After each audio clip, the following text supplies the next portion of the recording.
Terlambat, kurang kompak. Ulang. Naik kapal selam sambil makan nanas. Yang jawab salam saya doakan utang-utangnya lunas.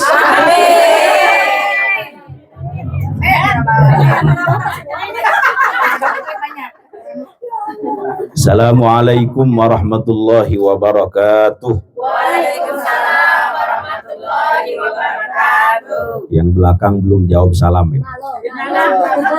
Masih ngobrol, masih lip sync jawabnya. Yang jawab salamnya semangat, saya doakan bisa ke Mekah. Amin. Bisa haji umroh. Amin. Anaknya soleh solehah. Amin. Hidupnya tambah berkah. Amin. Punya rumah. Amin. Tambah sawah. Amin. Tambah mama. Kata ibu-ibu naudzubillah katanya. Jadi naudzubillah nih ibu-ibu nih ya. Nama bapak ya. Gak mau kalah nama bapak.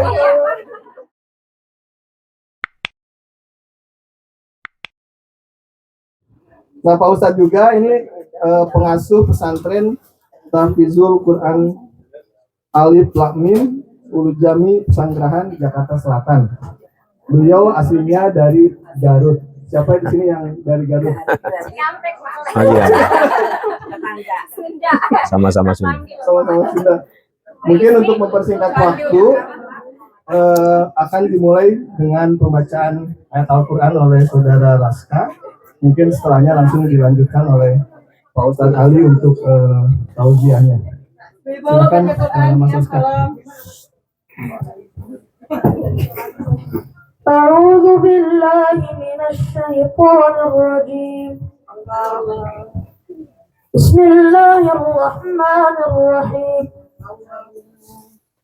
يا أيها الذين آمنوا اتقوا الله ولتنظر نفس ما قدمت لغد واتقوا الله إن الله خبير بما تعملون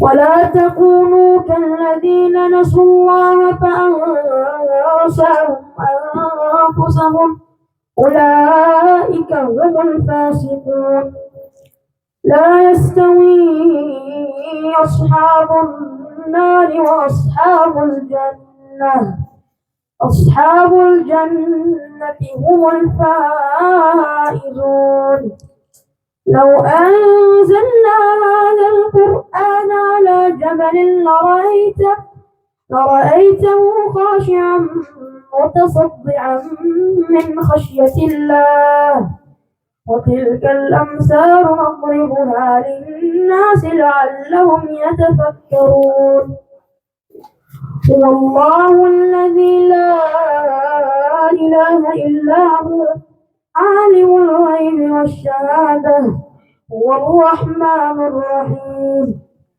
هو الله الذي لا إله إلا هو الملك القدوس السلام المؤمن المهيمن العزيز الجبار المتكبر سبحان الله عما يشركون هو الله الخالق البارئ المصور له الأسماء الحسنى يسبح له ما في السماوات والأرض وهو العزيز الحكيم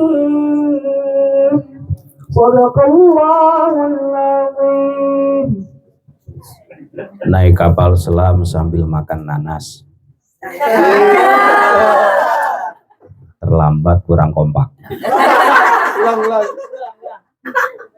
Naik kapal selam sambil makan nanas. Yang jawab salam saya doakan utang-utangnya lunas.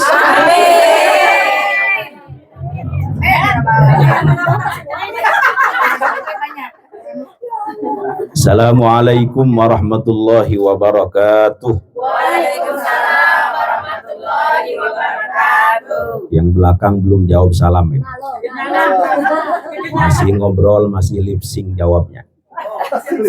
Yang jawab salamnya semangat, saya doakan bisa ke Mekah, Amin. bisa haji umroh, Amin. anaknya soleh solehah, Amin. hidupnya tambah berkah, Amin. punya rumah, Amin. tambah sawah, Amin.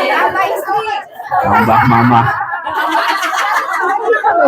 Kata ibu-ibu naudzubillah katanya. Jadi naudzubillah nih ibu-ibu nih ya. Nama papa. Nama bapak ya. Gak mau kalah nama bapak.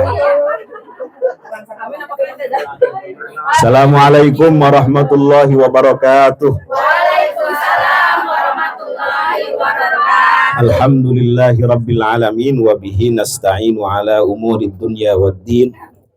Wassalatu wassalamu ala asyrafil anbiya'i wal mursalin sayyidina wa maulana Muhammadin wa ala alihi wa sahbihi ajma'in. Mari sama-sama ibu bapak biar dapat berkahnya nih. Allahumma Allahumma ij'al jam'ana hadza jam'an marhuma wa tafarruqana min ba'dihi tafarruqan ma'suman. Allahumma barik lana fi sya'ban wa ballighna Ramadan. Allahumma urzuqna tamamas sihhati wal afiyah jasmaniyah wa ruhaniyah zahirah wa batinah warzuqna a'maron tawilah wal a'malal maqbulah wa husnal khatimah birahmatika ya arhamar rahimin walhamdulillahi rabbil alamin amma ba'd.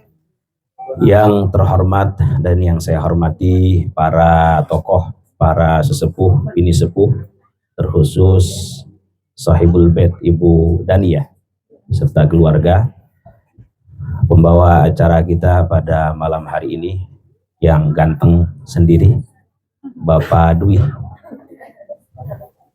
Qori kita Imam Raska Al-Hafiz, dan seluruh hadirin ibu-ibu yang tidak bisa saya sebutkan satu persatu, namun tidak mengurangi ta'zim dan hormat saya kepada Bapak Ibu sekalian. Alhamdulillah dalam kesempatan yang mulia ini saya bisa bersilaturahim meskipun masih jet lag di rumah Ibu Dani dalam acara arisan Asia Aci, dalam rangka arisan silaturahim. Mudah-mudahan hadirnya kita di sini dicatat sebagai amal soleh, amal baik, amal ibadah yang dapat memperberat timbangan kebaikan kita di akhirat. Bagaimanapun kebaikan harus kita upayakan Bu ya, sekecil apapun. Kalau kebaikan kita lebih banyak daripada keburukan kita, insya Allah selamat. Kita mah pengennya kebaikan lebih banyak daripada keburukan. Fa amma man sakulat mawazinuhu fahuwa fi 'isyatir radiyah, itu ya. Siapa yang amal baiknya atau amal solehnya lebih banyak, lebih berat ketika nanti ditimbang di mizan daripada amal salahnya, amal buruknya, fahuwa fi 'isyatir radiyah, maka dia berada dalam kehidupan yang diridhai Allah, artinya di surga. Tetapi sebaliknya, naudzubillah, wa amma man khaffat mawazinu, terusannya fa ummuhu hawiyah, itu ya. Siapa yang amal salahnya, amal buruknya lebih berat, lebih banyak ketika nanti ditimbang di mizan daripada amal solehnya, amal baiknya, fa ummuhu hawiyah, maka terpaksa tempatnya di neraka hawiyah. Naudzubillah, tsumma naudzubillah. Kita mah tiap hari dengar surga kalau bisa masuk surga Bu ya. Tiap hari dengar neraka kalau bisa jangan sampai masuk neraka. Maka kalau habis sholat jangan Allahumma lantas jalan wa ilaikal ngacir, jangan. Ngapain dulu Allahumma antas salam wa minkas salam dulu, minta selamat, ya Allah selamatkan saya istri saya, suami saya, anak cucu saya dari neraka. Allahumma lantas jalan bukan bahasa Arab, bukan. Allahumma lintas jalan. Lintas jalan, lantas jalan. Wa ilaikal ngacir. Kayak ada kiai lagi umroh, dia hobinya di kampung tuh ngerokok ya. Habis umroh tahu apa, orang rokok itu sepet ya. Tahu sepet asem. Dengan santainya setelah umroh merokok, dikejar sama askar. Kenapa dikejar? Ternyata si askarnya pengen rokok juga itu. Bukan ini ya. Karena nggak boleh. Bukan karena nggak boleh, haram. Akhirnya dikeluarkan itu rokok. Kata siapa? Kiainya, wa ni'matun ududuhu ba'danya tuh garam filter komodai fuji syamsu. Itu juga bukan bahasa Arab. Kata askarnya, syukron. Orang Sunda pasti paham nih. Wa ni'matun ududuhu ba'danya tuh garam filter komodai fuji syamsu itu. Jadi kalau bisa habis sholat upayakan jangan Allahumma lantas jalan wa ilaikal ngacir, tapi Allahumma antas salam dulu wa minkas salam. Minta selamat. Nggak lama hidup Bu ya. Cuma berapa? Umumnya 60 sampai 70 tahun. Jadi siap-siap Ibu yang sekarang usianya sudah 59 tahun. Lebih 11 bulan, lebih 29 hari. Kalau nggak pulang dari sini besok tuh. Nggak umumnya. Umumnya umur umat Rasulullah itu mabaina sittina ila sab'in, antara 60 sampai 70. Jadi sekarang kalau ada di antara kita nih yang usianya lebih dari 70 bonus itu. Umumnya ini umumnya mabaina sittina ila sab'in. Nggak lama, pendek-pendek. Ada yang istighfar nih. Mudah-mudahan husnul khotimah semua Bu ya. Orang itu mati, orang itu meninggal sesuai dengan hobinya. Hobinya silaturahmi begini, insya Allah matinya meninggalnya dalam keadaan baik. Amin. Ada saudara saya hobinya mancing, itu meninggalnya dalam keadaan tenggelam itu. Betul asli. Mudah-mudahan husnul khotimah, tapi betul kata ulama orang itu meninggal sesuai dengan kebiasaan hobi. Jadi hobinya baca Quran, hobinya sedekah, hobinya yang baik-baik, meninggalnya insya Allah dalam keadaan baik. Bangun saya jam 4 sore itu, ini ada apa rame-rame? Ini Bang Anu meninggal. Di rumah sakit enggak, tenggelam katanya. Jadi dia pagi sore itu mancing di Situ Gintung. Mudah-mudahan nggak ada saudaranya di sini. Tahu Situ Gintung Bu? Yang dulu jebol itu. Iya, saya dulu sering lewat. Sering lewat situ ya? Waduh rame itu. Zaman masih miskin banget. Sekarang udah jadi saudagar ya? Alhamdulillah. Alhamdulillah. Karena udah nggak pernah lewat situ lagi. Ya Allah, Iya. sekarang udah kayak sekarang lewat yang Dandas. Jadi Situ Gintung itu sengaja dipelakal namun cek orang Sunda mah, ditanemin ikan sama pemerintah dan masyarakat boleh ngambil itu. Nah si Bapak ini, tetangga saya ini tiap pagi sore ngambil kemudian dijual. Nah, pas hari hanya dia meninggal itu 2 jam kemudian baru ditemukan. Jadi rintik-rintik hujan. Biasanya mancingnya pakai perahu itu, perahu yang bisa jalan itu, getek itu. Ya dapat ikan banyak. Tapi saat itu mungkin takdirnya mau meninggal itu ya. Jatuh terpeleset karena hujan. 2 jam kemudian baru ditemukan. Saya mikir, oh betul kata ulama, orang itu mati sesuai hobi. Hobinya mancing, ya meninggalnya dalam keadaan tenggelam. Hobinya ceramah, biasanya meninggalnya dalam keadaan ceramah. Tapi yang ini nanti dulu, Pak Dwi dulu, yang agak tuaan dikit. Yang kita takutkan yaitu kehidupan setelah kematian. Jadi semuanya bakal mati, jadi ngomongin mati nih ya. Horor. Tapi nggak apa-apa, ini biar nyambung aja. Jadi semuanya akan mati. Kematian jangan kita takutkan, yang kita takutkan kehidupan setelah kematian. Kita nggak tahu berapa tahun lagi di alam yang keempat, ya, alam barzah. Jadi dunia alam keberapa Bu? Ketiga, betul. Kasih hadiah. Jadi kita sekarang ini berada di alam yang ketiga. Alam pertama disebut dengan alamul arwah. Saya nggak tahu tadi kesini mau ngomong apa. Udah nyambung aja begini ya. Yang pertama disebut dengan alamul arwah. Dulu ibu-ibu nih ditanya oleh Allah, alastu bi rabbikum? Semuanya menjawab qalu bala syahidna itu ya. Iya, saya bersaksi bahwa engkau adalah Tuhan kami. Jadi udah muslim semua nih. Mohon maaf, di sini ada muslim semua ya. Kalau non muslim juga Semuanya. Ketika di alamul arwah itu, Allah bertanya kepada kita, alastu bi rabbikum? Bukankah aku Tuhan kalian? Nah kita nih yang belum jadi manusia nih, masih ruh, menjawab qalu bala syahidna. Ya, kami mengakui engkau adalah Tuhan kami. Itu alam yang pertama. Masuk alam yang kedua disebut dengan alamur rahim. Ibu-ibu. Alam rahim berapa bulan? 9 bulan lebih 10 hari umumnya. Tapi ada juga yang sampai 1 tahun lebih. Ada yang di bawah itu kecelakaan itu biasanya. Sampai 9 bulan lebih 10 hari umumnya. Pendek, Bu. Baru alam yang ketiga nih kita disebut dengan alamud dunya. Berapa tahun? Tadi saya sampaikan umumnya ma baina sittina ila sab'in, antara 60 sampai 70 tahun. Umumnya pendek-pendek. Baru masuk ke alam yang keempat disebut dengan alamul barzah. Barzah, orang bilang alam kubur, sebenarnya yang betul alamul barzah. Barzah itu artinya dinding pemisah antara dunia dengan akhirat. Dunia dengan berapa tahun? Nggak tahu tuh. Sampai hari kiamat apakah 1000 tahun lagi, 2 juta tahun lagi, berapa miliar tahun lagi? Sebenarnya kematian jangan kita takutkan. Yang kita takutkan kehidupan setelah kematian. Apakah bekal kita cukup atau tidak tuh? Kan ibu kalau pulang kampung bekal harus cukup ya. Nah, kampung kita itu sebenarnya di surga karena Nabi Adam aslinya surga itu.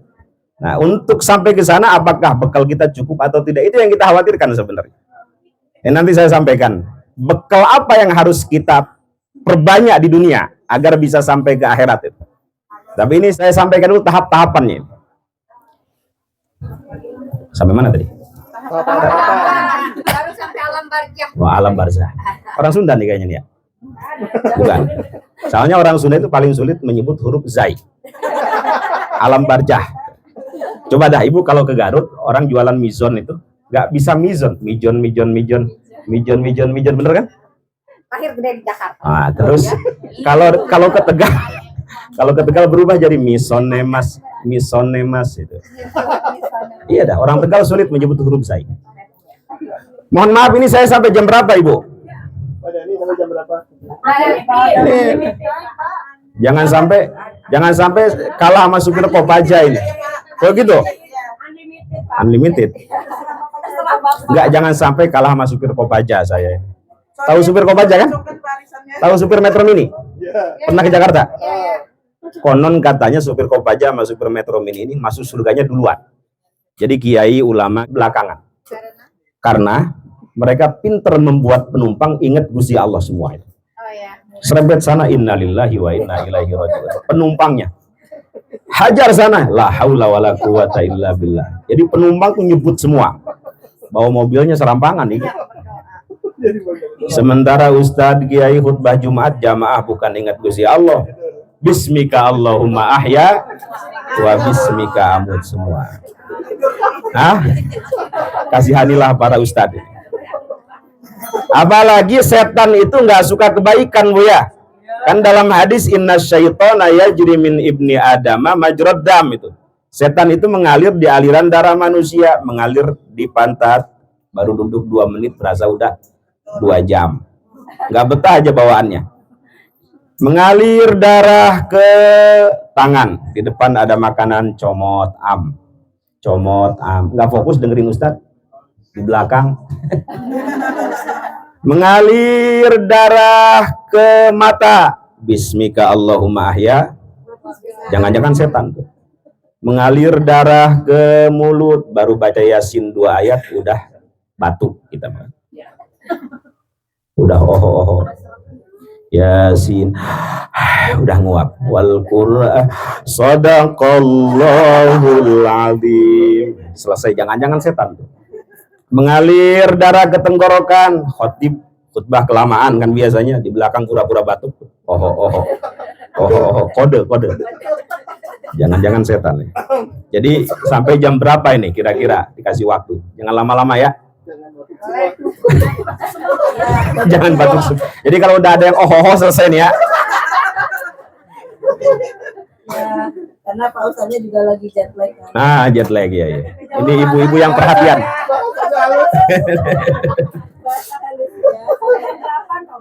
Iya, sampai jam berapa? Jam 8, oke. Jam 9. Ya Allah. Jam 8. Ini kita masih perjalanan menuju akhirat masih lama nih. Jam 8 lah. Jam 8. Oke. Oke, cukup lah. Ya. Tadi sampai mana, Bu? Alam barzah. Alam barzah. Barzah ya. Alam barzah, Pak.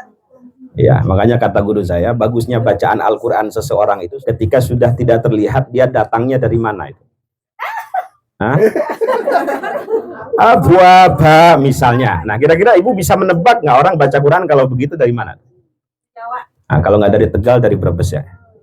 Abwaba itu. Wa jannatin alpapa. Kira-kira dari mana tuh? Nah, kita sudah bisa nebak. Itu kalau nggak dari Garut, dari Cikampek gitu. Nah, orang Sunda paling sulit menyebut huruf fa. Jadi fitnah nggak bisa, fitnah itu nggak bisa. Nah, fitri. Termasuk zai orang Sunda agak sulit. Nopa. Orang Betawi paling sulit, mohon maaf nih, menyebut huruf dal dengan lo. Kalau orang Sumatera bisa semua. Bisa semua ya. Kelihatan auranya soalnya.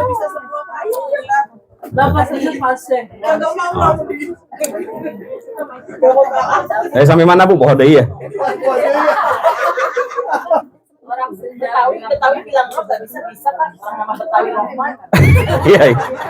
Betawi paling sulit menyebut huruf dal. Nauzubillah, gue mah nauzubillah gak bisa. Nauzubillah gak bisa. Jolim lu jolim. Mina jolimin. Jolim. Ada. Sidul ya. Udah. Sampai mana tadi? Sampai jam 8 nih. Nggak apa-apa ya. Kayaknya salah satu fans saya bentar lagi. Oke. Follow. Mana tolong bikin kopi. Ya kan. Bapak nggak ngopi dia ngeteh. Enggak, saya sukanya susu saya. Ada kopi Pak, kopi. Oke. Enggak Bu, enggak. Ada herbal. Enggak usah. Boleh.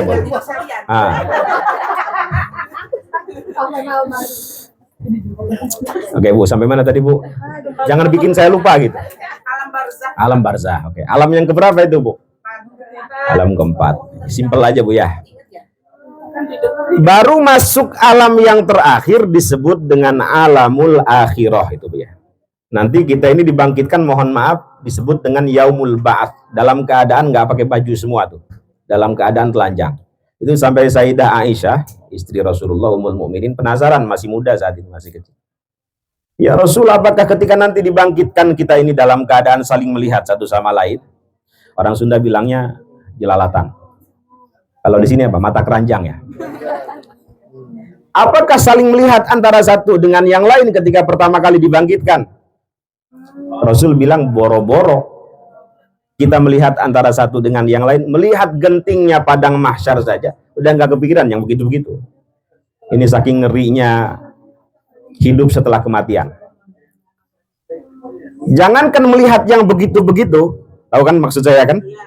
Melihat gentingnya padang mahsyar saja, kita udah nggak kepikiran. Jadi yang pertama kali nanti ketika kita di padang mahsyar, yang kita cari itu adalah Rasulullah Shallallahu Alaihi Wasallam. Yang kita harapkan syafaatnya. Makanya jangan jauh-jauh dari Rasulullah itu. Minimal sehari sholawatnya 300 kali minimal. Ibu berapa kali sholawatnya? Dalam sholat pelit banget. Jadi orang yang kalau banyak dosa di padang mahsyar itu matahari di atas ubun-ubunnya, keringatnya menenggelamkan tubuhnya. Kalau dia amalnya banyak, mendapatkan perlindungan langsung dari Allah. Yang sering disampaikan ustadz-ustadz, ada sab'atun yudhilluhumullah, ada 7 golongan yang akan mendapatkan perlindungan langsung dari Allah, yang lain nggak dapat. Siapa aja? Salah satunya imamun adil ya, pemimpin yang adil. Kedua, ada yang ingat? Rajulun qalbuhu mu'allakun bil masajid. Seseorang yang hatinya selalu terpaut dengan masjid. Pikirannya masjid, bagaimana masjid ini bisa makmur. Jadi selalu pikirannya itu bagaimana masjid ini bisa makmur. Jamaah nggak pernah terlewat dan lain sebagainya. Ini orang begini nggak perlu syafaat, langsung mendapatkan perlindungan dari Allah. Ada lagi? Rajulani tahabba fillah, ini yang sekarang kita kumpul nih. 2 orang yang saling mencintai antara satu dengan yang lain. susah ditolong, gatal digarukin, gitu. Dingin, kedinginan diangetin, itu. Kira-kira gitu. Jadi seseorang yang bersaudara, bersahabat karena Allah, bukan karena ada maunya. Yang begini tidak perlu syafaat, langsung mendapatkan perlindungan dari Allah. Yang keempat, singkat aja, naon deui? Ustadz di Kanada kayaknya. Sayang saya nggak bawa istri nih. Jangan bikin saya lupa. Yang keempat apa tadi? Ini godaan setan ini.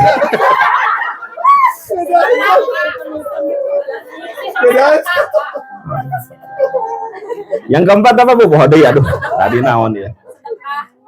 Salah satunya adalah orang yang bersedekah dengan tangan kanan, tangan kiri nggak tahu. Maksudnya ikhlas. Yang kelima, orang yang digoda. Rajulun da'athum ra'ah. Seseorang yang digoda oleh perempuan. Tapi zatu mansibin wa jamal. Dia punya kedudukan, ya kayak ibu lah. Punya jabatan, mentereng. Wa jamal, punya kecantikan juga. Siapa yang tidak tertarik laki-laki dengan seorang perempuan yang seperti itu? Meskipun janda, tapi punya kelebihan datu mansibin wa jamal. Sekarang kan janda semakin terdepan. Janda tunjuk tangan. Bangga sekarang lah.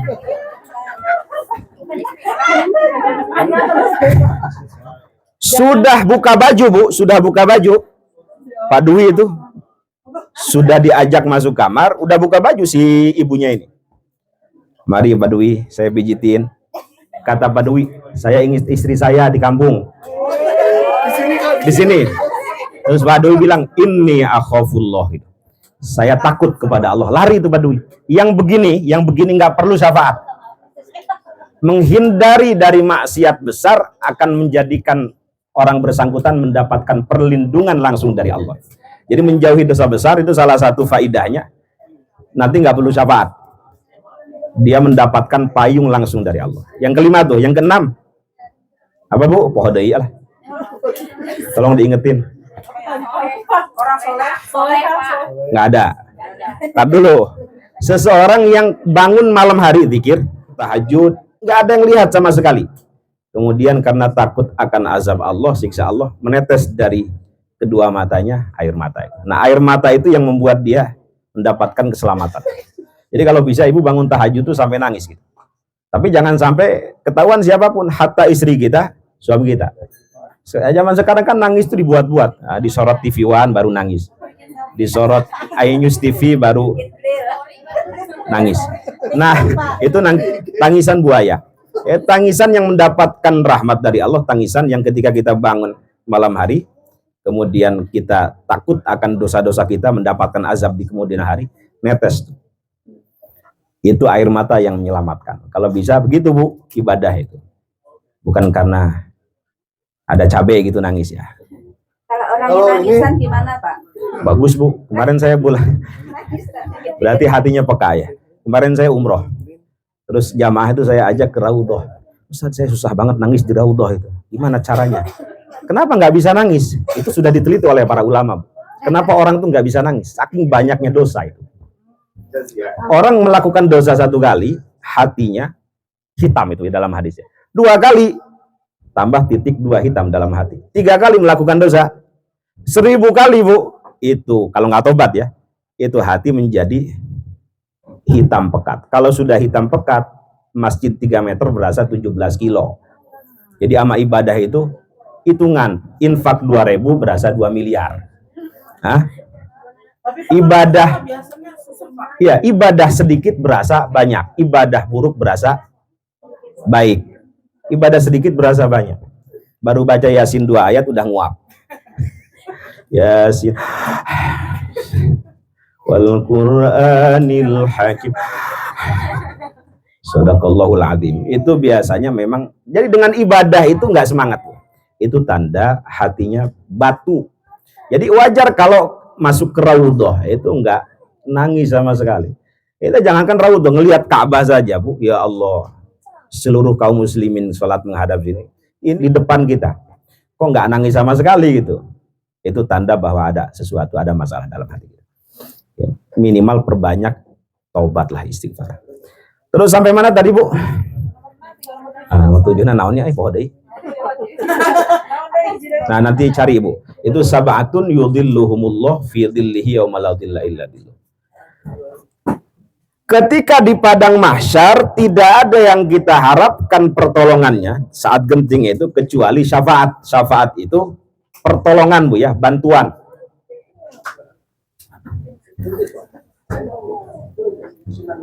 Kita datang aja kepada Nabi Adam. Siapa Nabi Adam? Abul Bashar. Wahai Abul Bashar, tolong mintakan syafaat kepada Allah untuk kami. Kata manusia saat itu. Jangan datang kepada kami, kepada saya. Saya ini pernah melanggar perintah Allah makan buah. Orang bilang buah khuldi itu. Ibu nggak punya buah khuldi. Karena ketika dimakan oleh Nabi Adam, nyangkut di sini. Tenggorokan. Coba dah pegang, Pak Dwi. Tenggorokannya ada jendolannya nggak? Nah itu buah khuldi. Ibu-ibu enggak.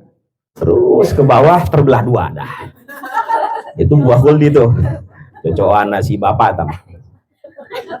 Bisa aja dikibulin Ibu.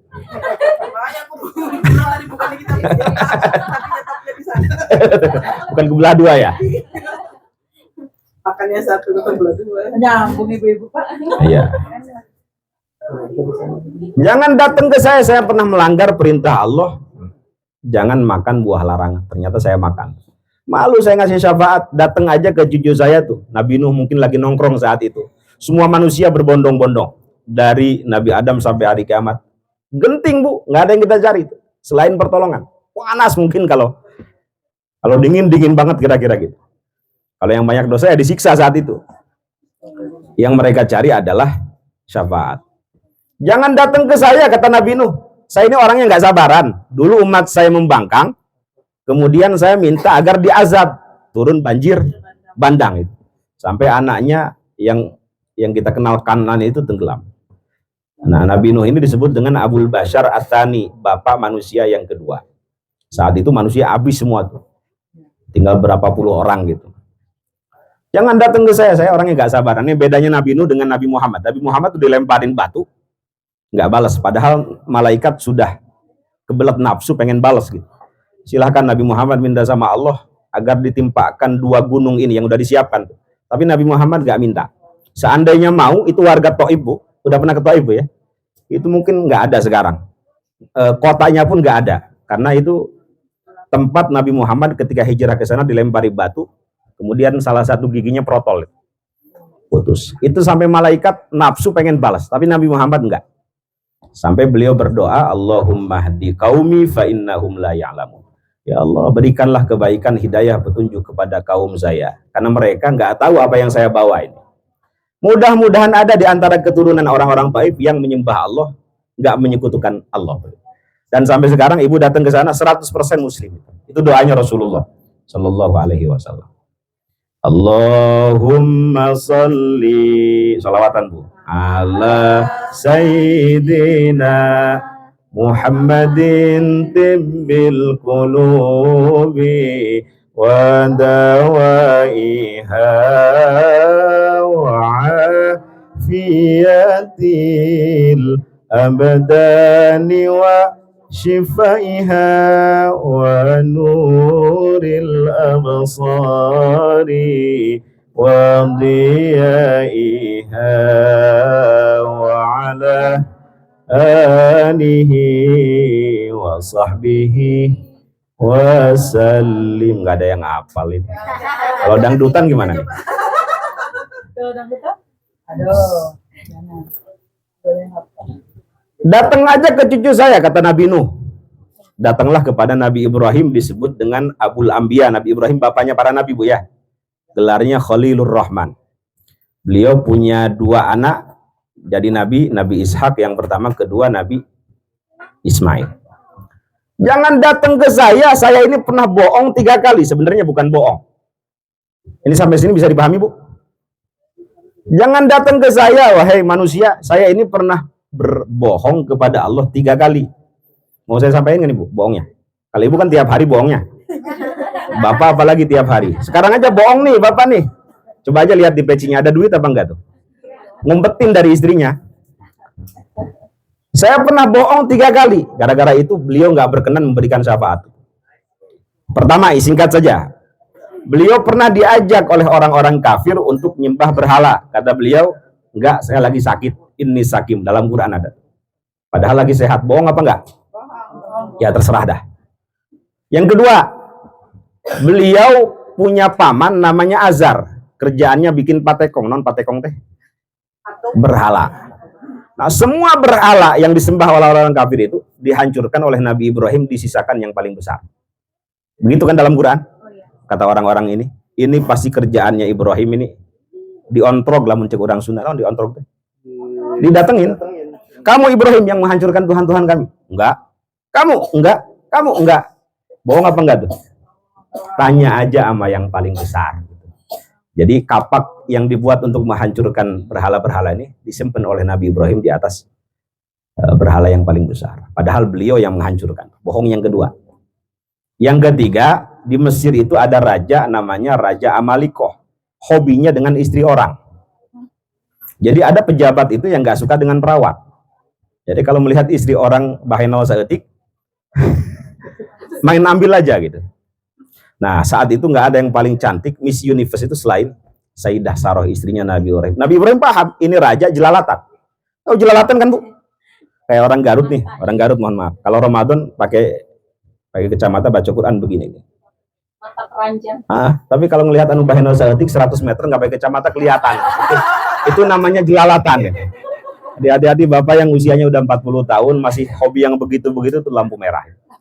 Sama Ibu juga.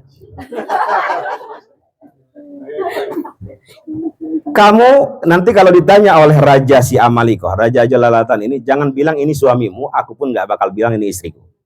Baik, suamiku tercinta, kata Sayyidah Saroh. Orang paling cantik, cemburu juga. Betul ada kunjungan ke Mesir, ditanya, ini siapa? Kata si rajanya. Nabi Ibrahim bohong saat itu. Sebenarnya bukan bohong. Dalam ilmu balaghah disebut tauriyah. Beliau jawab, hadhihi ukhti. Ini saudari perempuan saya. Kalau beliau jawab hadhihi zaujati, this my wife, istrinya akan diambil. Tapi beliau bilang ini saudari perempuan saya, nggak jadi diambil. Diambil cemburu juga. Sebenarnya bukan bohong, bener Bu, saudari dalam Islam. Oh iya. Tapi gara-gara 3 bohong ini, semudahnya kita katakan bohong lah. Itu Nabi Ibrahim malu memberikan syafaat kepada umat manusia saat di padang mahsyar. Jangan datang ke saya malu dengan Allah. Datang aja ke cucu saya, tuh Muhammad. Saat itu beliau lagi sujud tuh. Lagi sujud, kemudian ada suara, ya Muhammad irfa ra'sak isfa tusyaffa. Hadisnya panjang.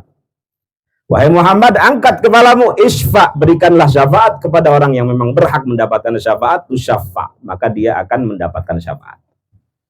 Jadi beliau saat itu bangun, kemudian menjadi Al-Fatih, sang pembuka keran syafaat. Jadi para nabi nggak berani memberikan syafaat sebelum dibuka oleh Rasulullah. Makanya beliau gelarnya Al-Fatihi 5 uglik. Ada salawat Al-Fatihi 5 uglik, wal khatimi 5 sabak, nasiril haq bil haq, dan seterusnya. Nah, kemudian beliau buka keran syafaat itu, memberikan syafaat kepada yang beliau kehendaki, kemudian memberikan SK, kira-kira legalitas kepada para nabi. Silahkan para nabi memberikan syafaat kepada umatnya, silahkan hafidul Quran memberikan syafaat kepada keluarganya, silahkan yang tadi saling mencintai antara satu dengan yang lain saling memberikan syafaat, dan seterusnya. Dibuka dulu oleh Rasulullah, itu yang disebut dengan syafaatul uzma. Maka tidak ada pilihan ketika hidup di dunia selain kita dekat dengan Rasulullah kalau pengen dapat syafaat. Apalagi dalam hadis, inna aulan nasibi yaumal qiyamah aktsaruhum alayya sholatan. Orang paling mulia, paling istimewa, paling agung, paling dekat kedudukannya dengan Rasulullah, paling berhak mendapatkan syafaat beliau adalah orang yang paling banyak sholawat kepada beliau. Minimal kata ulama, biar nggak dianggap pelit Bu ya, sehari 300 kali. Terserah sholawatnya apa saja. Mau sallallahu ala Muhammad, mau Allahumma sholli ala Sayyidina Muhammad. Kita ini banyak dosa Bu ya, mengakui. Tapi kita pengen dapat syafaat. Nah caranya minimal setiap hari 300 kali. Ini mau kemana ini? Fans saya ini. Ini kayaknya udah gatel ini kayaknya. Nah, ngambil susu ya? Bikin saya lupa kan? Nah. Minimal berapa kali Bu? Nah, ada yang sekarang sholawatnya amalannya lebih dari 1000 nggak? Luar biasa. Ibu mau mengamalkan, saya ijazahkan ya. Kelihatannya walaupun tadi enggak. Nanti saya sampaikan. Saya tambah 100 nih, saya kasih ijazah. Biar kita nggak dianggap pelit. Ini kelihatannya walaupun tadi udah dapat 24.000, hutangnya di mana-mana gitu. Nah, ini biar nggak susah hidup di sini. Ini Ibu amalkan Bu ya. Nama sholawatnya Syajaratun Nukud. Apa Bu? Syajarah artinya pohon, nukud duit. Insya Allah kalau urusan duit senang semua. Ya, apa nih? Rekam nih urusan duit nih. Selawat namanya Syajarah An-Nukud. Syajarah artinya pohon, nukud duit. Ini saya prolog dulu biar semangat Bu ya. Ini saya dapat wiridan ini ijazah dari seorang Habib namanya Habib Sagap. Punya pesantren besar di Parung, Bogor. Pesantrennya namanya Nurul Iman. Santrinya 30.000, gratis semua. Beliau punya 3 pesantren, di Malang 1, di Lombok 1. Yang paling besar di Parung. Dulu beliau belajar kepada ulama besar di Aljazair, namanya Syekh Balqaid. Siapa Bu? Syekh Balqaid. Namanya guru, wali Bu ya. Kadang bisa melihat keadaan murid tuh. Ini murid bakal susah apa enggak? Dilihat, cuma nggak diomongin aja pada saat itu. Nah, Syekh Sagap, Habib Sagap saat itu mau boyongan ke Indonesia. Dilihat sepertinya pulang ke Indonesia bakal susah ini. Dipanggil. Itu tentu dengan pandangan mata batin Bu ya. Kadang orang soleh itu bisa melihat keadaan batin umatnya. Binurillah, dengan cahaya Allah tentunya. Dipanggil Sagap, ini saya punya amalan yang sudah saya amalkan dan saya rasakan manfaatnya. Kamu amalkan ya, biar pikulanmu ringan, biar kamu pulang ke Indonesia nggak susah. Biar seolah-olah di depan rumahmu ada pohon duit, pohon uang. Kiai, guru, syekh, ustadz, saya datang ke sini bukan untuk nyari dunia, kata Habib Sagap. Saya pengen jadi sufi katanya, pengen tazkiyatun nafsi, membersihkan diri. Udah amalin aja, kata gurunya. Ngeyel. Memang redaksinya bagaimana Kiai? Redaksinya Allahumma sholli ala sayyidina Muhammad wa ala ali sayyidina Muhammad. Hafal Bu? Mari, Allahumma sholli ala sayyidina Muhammad wa ala ali sayyidina Muhammad. Dibaca 400 kali setelah sholat isya, atau di waktu isya, nggak harus setelah sholat isya. Tidak keluar subuh. Jadi kalau keluar subuh bagaimana? Dikodok, jangan sampai hari-hari kita lewat tanpa sholawat. Redaksinya bagaimana Bu? Allahumma sholli ala sayyidina Muhammad wa ala ali sayyidina Muhammad. Santai aja kata beliau sambil nonton TV. Kalau dibagi boleh nggak? Kalau nggak pakai sayyidina itu boleh apa nggak sih Pak Ustadz? Ijazahnya yang ini pakai sayyidina. Nggak apa-apa, kalau ada ijazah lain nggak pakai sayyidina nggak apa-apa. Tapi kalau yang ini, Yang di Al-Quran itu tulisannya ada sayyidina atau enggak sebenarnya? nggak ada di sayyidina. Nah, kita harus bacanya pakai sayyidina. Kalau di hadis Nabi, Nabi itu, nanti saya terangin Bu ya. Apa sekarang saya jawab nih? Sekarang langsung. Terus sama kalau dibagi boleh nggak Pak? 100 subuh, 100 zuhur, 100 Enggak, dibacanya dari waktu isya sampai subuh, sebelum subuh. Oh, oke. Jadi jangan sampai keluar subuh. Nih saya jawab dulu Bu ya. Sekaligus ya. Nih karena nggak boleh ngutang ya. Nabi itu pernah ditanya oleh salah seorang sahabat, wahai Rasulullah, bagaimana cara bersolawat kepada engkau? Nabi jawab, Allahumma sholli ala Muhammad, nggak pakai sayyidina. Allahumma sholli ala Muhammad wa ala ali Muhammad. Itu kata para ulama litamsil, contoh, bukan sesuatu yang dibatasi harus begitu. Makanya kan bermunculan macam-macam sholawat itu ya. Itu contoh, Allahumma sholli ala Muhammad. Makanya para ulama membolehkan ketika tahiyat menambahkan sayyidina.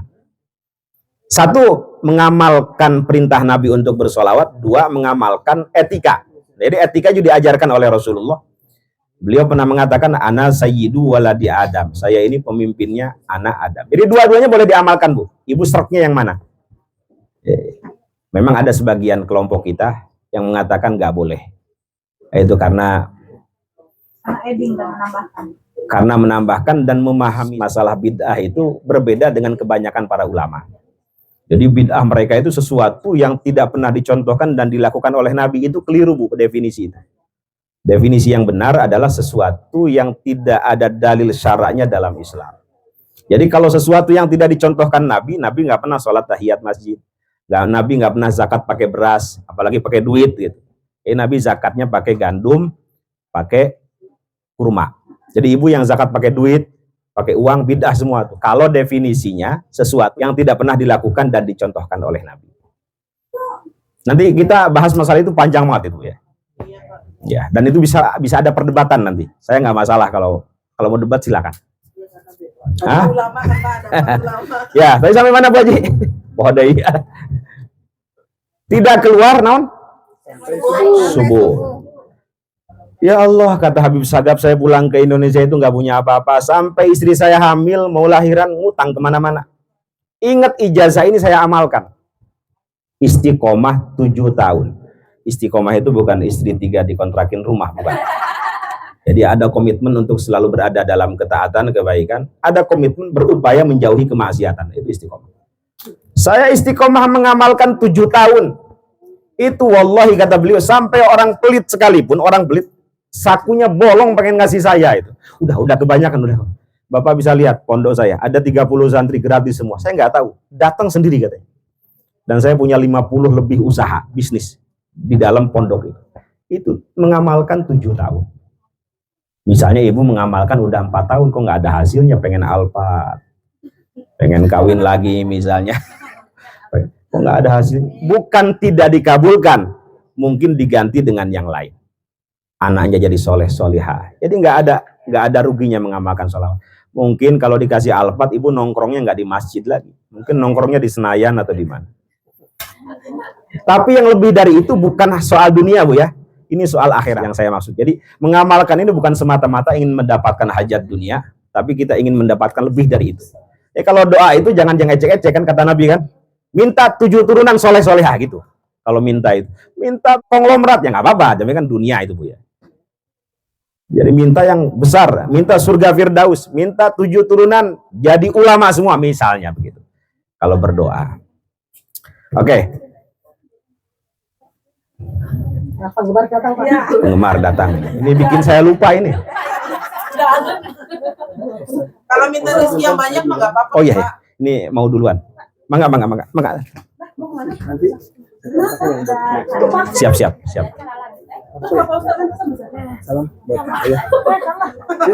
Oke. Ini masih panjang ini. Belum sampai surga neraka ini. Oke, Ibu saya ijazahkan Bu ya. Anak lupa Pak, anak Pak. Silakan.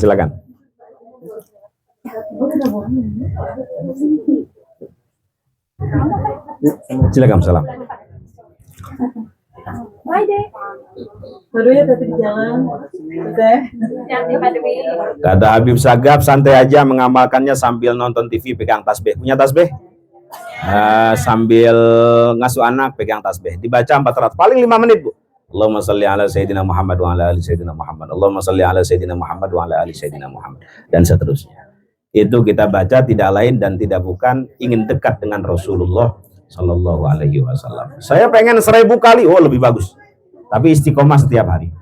Oke cukup Bu ya. Setelah itu Yaumul Mahsyar masuk kepada Yaumul Hisab. Semua amal manusia ini dikumpulkan. Kita punya rapot nanti. Dan rapotnya itu tidak 1-2 lembar, tetapi sejauh mata memandang. Iqra kitabak kafa binafsikal yauma alaika hasiba. Jadi, sepanjang mata memandang. Dulu ibu pernah masuk pekarangan orang, ngambil jambu misalnya, ada rekamannya. Ibu pernah gosip siapa, ada rekamannya. Ibu pernah naon deui? Ya. Dan lain sebagainya, semua pretelan yang kecil yang besar ada rekamannya. Itu nanti di Yaumil Hisab. Baru masuk Yaumul Mizan. Hari di mana semua amal kita ditimbang. Jadi setelah dihitung, ditimbang. Nah mudah-mudahan kembali ke pembahasan awal tadi. Kebaikan kita ketika ditimbang lebih banyak daripada keburukan kita. Kalau kebaikan lebih berat, lebih banyak, insya Allah selamat tuh. Fahuwa fi 'isyatir radiyah. Tapi kalau keburukannya lebih berat, fa ummuhu hawiyah. Makanya ada satu amalan ibu kalau susah ibadah minimal mengamalkan ini Bu, zikir subhanallah wa bihamdihi subhanallahil azim. Apa semua Bu? Subhanallah wa bihamdihi Nah, itu kalimatani khafifatani 'alal lisan. Dua kalimat yang ringan diucapkan, tetapi kalau ditimbang di mizan bisa memperberat kebaikan kita. Habibatani ilar rahman. Dua zikir ini dicintai oleh Ar-Rahman. Apa Bu? Subhanallah wa bihamdihi subhanallahil azim. Mari sama-sama. Subhanallah wa bihamdihi subhanallahil azim. Subhanallah wa bihamdihi. Mudah-mudahan sholat kita yang kadang bolong-bolong, sedekah kita kadang nggak ikhlas, ditambal dengan zikir ini. Dalam satu hadis, siapa yang baca subhanallah wa bihamdihi subhanallahil azim satu kali, gurisat lahu nakhlatun fil jannah, ditumbuhkan bagi dia satu pohonan di surga. Satu kali. Dua kali ibu mengucapkan itu, punya 2 pohon di surga. 3 kali, punya 3 pohon di surga. 1000 kali, ibu punya hutan di surga. Pertanyaannya, kata Tukul, pertinyiinnya. Tukul masih ada Tukul? Masih hidup. Udah meninggal ya? Surga udah ada apa belum, Bu? Surga sudah ada apa belum? Neraka sudah ada apa belum? Surga dunia udah ada ya? Serius nih Bu, surga udah ada apa belum? Tahu dari mana? Belum mati Ibu? Udah dapat telepon, Pak. Udah dapat telepon ya? SMS-an sama malaikat ini ya? Reserve. Neraka udah ada apa belum? Tahu dari mana Ibu? Dalam mimpi ya? Masya Allah. Dalam Quran coba apa? Coba bacain. Lupa ya? Betul. Dalam Quran ada? Coba cari dulu. Nah, Bu aja. luar biasa ini. Baru ngaji, coba cari dulu benar. Ayo. Kelamaan Ibu, saya aja jawab. Agak lama ya. Surga neraka sudah ada, cuma belum sempurna. Siapa yang menyempurnakan? Ya Ibu ini. Belum ada penghuninya berarti apa ya? Ya, kaflingnya rumahnya belum ada. Kiamat. Yang menyempurnakan siapa? Manusia. Makanya ada hadis tadi, siapa yang baca subhanallah wa bihamdihi subhanallahil azim, ditumbuhkan bagi dia 1 pohonan di surga. 2 kali 2 pohon di surga. Siapa yang bangun masjid, man bana masjidan banallahu baitan fil jannah, kan gitu ya. Allah bangunkan 1 istana di surga. 1 masjid, 2 masjid, ibu punya 2 istana surga. 1000 masjid, ibu punya kontrakan kira-kira di surga itu. Jadi ibu kos. Siapa yang sholat sunnah sehari 12 rakaat dalam hadis, man shallas nataya asyrata rakaatan fi kulli yaumin wa lailatin bunya lahu bihinna baitun fil jannah. 12 rakaat 1 hari, 1 istana di surga. Bayangkan kalau sampai mati ibu tiap hari melaksanakan 12 rakaat sholat sunnah, maka sampai mati berapa tahun ibu? Jadi kebaikan yang kita lakukan sesungguhnya kita sedang membangun kafling rumah kita sendiri di surga itu. Jadi ibu ini silaturahmi sesungguhnya sedang membangun kafling rumah ibu sendiri di surga. Dalilnya apa dalam Quran? Wasari'u ila maghfiratim mir rabbikum. Akhir ayat ini uiddat lil muttaqin. Itu menggunakan fi'il madhi majhul. Apa bahasa Inggrisnya? Kalau diartikan uiddat, telah disiapkan surga ini lil muttaqin, bagi orang-orang yang takwa, yang melakukan ketaatan. Begitupun neraka sudah ada, cuma belum sempurna. Siapa yang menyempurnakan? Itu tuh yang mengumbar aurat, yang joget-joget dan lain sebagainya.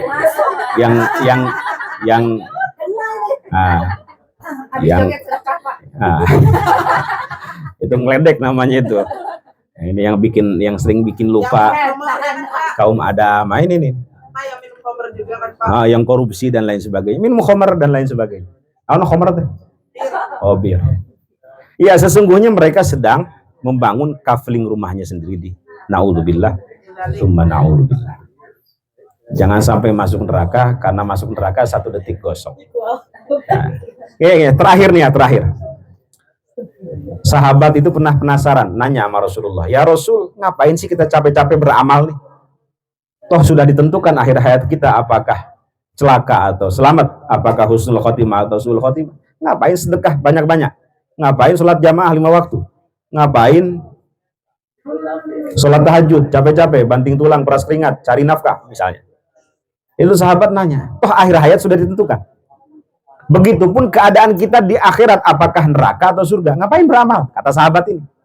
Terus Nabi menjawab, jangan berpikir seperti itu, jangan bertanya seperti itu. Beramal saja. I'malu fakullun muyassar lima khuliqalahu. Perbanyak amal soleh, jauhi amal salah. Fakullun muyassarun lima khuliqalah. Karena segala sesuatu dimudahkan terhadap apa yang diciptakan untuknya. Kalau orang itu ditakdirkan oleh Allah akhir hayatnya baik, dia akan suka melakukan kebaikan tuh. Nggak susah diajak kebaikan. Nggak suka kebatilan, nggak suka kemaksiatan, nggak suka kemungkaran. Ya belok-belok dikit, balik lagi gitu maksudnya. Jadi dia akan menempuh jalan orang-orang yang akhir hayatnya baik. Tanda dia akhir hayatnya husnul khotimah. Tapi kalau orang ini akhir hayatnya buruk, diajak kebaikan tuh susah. Jadi diajak ngaji begini tuh susah. Baru duduk 2 menit berasa udah 17 jam aja. Ya ibu masih mending, masih mau duduk sampai akhir.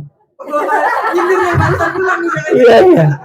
Ya alhamdulillah ini calon-calon ahli surga maksud saya. Iya, betah duduk begini itu alhamdulillah. Kode ya?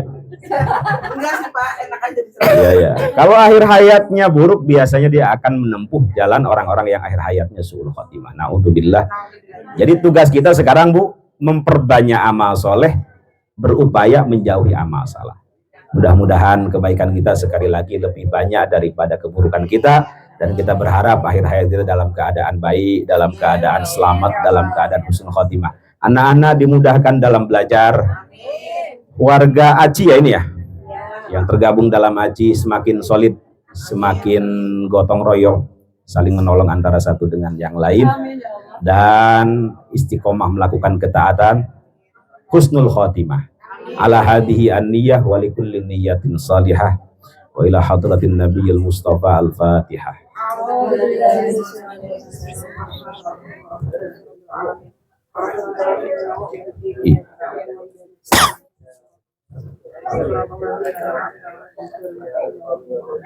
Dari saya cukup sekian. Terima kasih atas segala perhatian. Kurang lebihnya mohon maaf. Assalamualaikum warahmatullahi wabarakatuh. Saya tungguin susu dari tadi nggak datang-datang. Ya Allah. Penggemar Setia gimana? Oh, mau ke kecil. Bapak sini. Bapak sini. Mau ke kecil, mau ke Ya, kemana aja nanti. Kita tungguin Bapak ya.